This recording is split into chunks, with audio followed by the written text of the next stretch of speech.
Yo, this is your favorite friendly neighborhood Toronto. And guys, I just finished coming back from having a conversation with my friends, and I had to make this video because something has hit me. Um, what I've been hearing from that conversation and the other conversations I've been having in like the forums and stuff is there's a lot of stock that's being put into the design of a console, more than I think there really should be, because there's also not enough light being shed on other aspects of the gaming experience. Let me explain. So, when we're talking to them, a lot of people were just there saying stuff like, no, Sony hasn't shown anything, only the controller. We need to see the system. We need to see the system. I need it. So my big question is, the design of the system, does that really influence if you're going to get this gaming console or not? Right? For me, it doesn't. The other things that I'm going to talk about really do.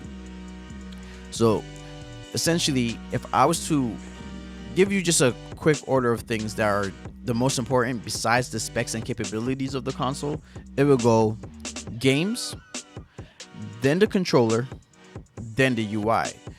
Because anytime I'm having this conversation, I'm like, yo, but what about the controller? What about the UI? People will be like, yeah, and they kind of just blow it off like it's not that big of a deal. But to me, those are the biggest things that really affect on how I play the game. If you even think about it, the controller is your main portal into these games. Like when you talk about the feel of a game, that's directly correlated to the controlling device that you're using, whether it's mouse and keyboard or a gamepad, and how responsive it feels. That stuff kind of gets you immersed into the game. You always are using the controller. Its comfort level, all those type of things matter, right? Next, you're going to have the UI, and it's not just the way things visually look on the screen. It's also how these things are implemented and function. Example of this is if you're going back and forth and you're switching between your games. On the PS4, for example, you can hit your home button, brings you back to your home screen.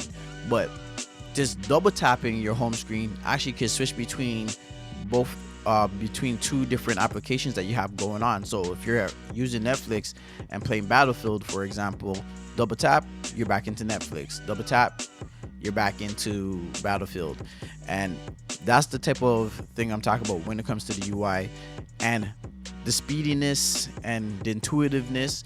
Whether a lot of these things are becoming digital now, so how easy is it to find games? How easy is it to load games? You can have all the games in the world and all that type of stuff too, but if you are not able to get from one to the other efficiently, then you're just doing nothing around and scratching your ass in the meantime, waiting for the game to load up. So that whole quality of life really does matter. You're always going to be interacting with it anytime you're using your system. So again, that's why it's important. And again, so when the DualSense was shown, I'm here explaining why I find it to be the biggest news, even more so than this console, because the console you barely even get to look at. You're mainly focused on the screen and what's happening there when you're watching a movie or if you're playing a game.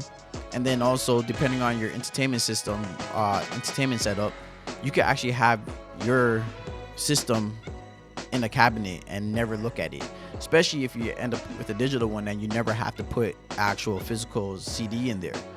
So the amount of weight and stock people are putting into the console is always amazing to me. I just don't understand why it's so important when it's one of the least important factors on how the whole thing operates. And again, this is an interactive medium, so we need to talk about the things that we're interacting with, which again is the games, the controller, and the UI. So again, when you had the DualSense come out, I don't think people understand how important things like the adaptive triggers are, or the haptic feedback, the speaker, the microphone array, because there's a lot of crazy things that could come from that. And those are the things that immerse you into the game, which also brings us to 3D audio. But again, the audio is important, but I wouldn't say it's as important as it again, the controller is. Again, that's all I needed to say for that. It's a short video, but you guys let me know, tell me how important you think the console design is for you, and whether that influences if you're going to get the console or not. But again, thank you for those who made it through to the end of this video. Please share, like, and subscribe. Hit the bell notification so you don't miss any of the new videos that get posted. It really does a lot in helping me grow this channel. I will have all the details on where you can follow everything Toronto in the description.